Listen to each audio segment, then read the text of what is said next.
மேற்காசிய நாடுகளில் நடக்கக்கூடிய போரானது, அமெரிக்கா, இஸ்ரேல், ஈரான் ஆகிய நாடுகளுக்கு நடக்கக்கூடிய போரானது தேவையற்றது.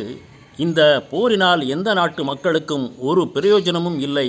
இதனால் எரிபொருள் தட்டுப்பாடு, எரிபொருள் விலையேற்றம், மேலும் மற்ற நாடுகளிலே பதட்டங்கள், விலைவாசி உயர்வு போன்றவைதான் ஏற்படுகிறதே தவிர இதனால் எந்த மக்களுக்கும் எந்த நாட்டுக்கும் பிரயோஜனம் இல்லை.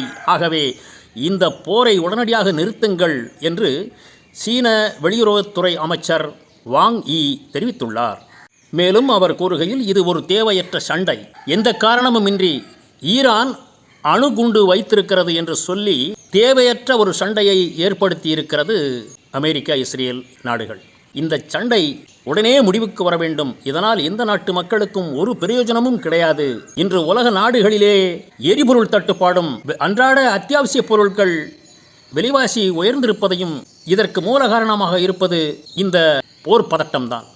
ஆகவே உலக நாடுகள் ஒன்றிணைந்து பேச்சுவார்த்தை நடத்தி உடனே ஒரு முடிவுக்கு கொண்டு வர வேண்டும் என்று சீன வெளியுறவுத்துறை அமைச்சர் வாங் யி கேட்டுக்கொண்டார்.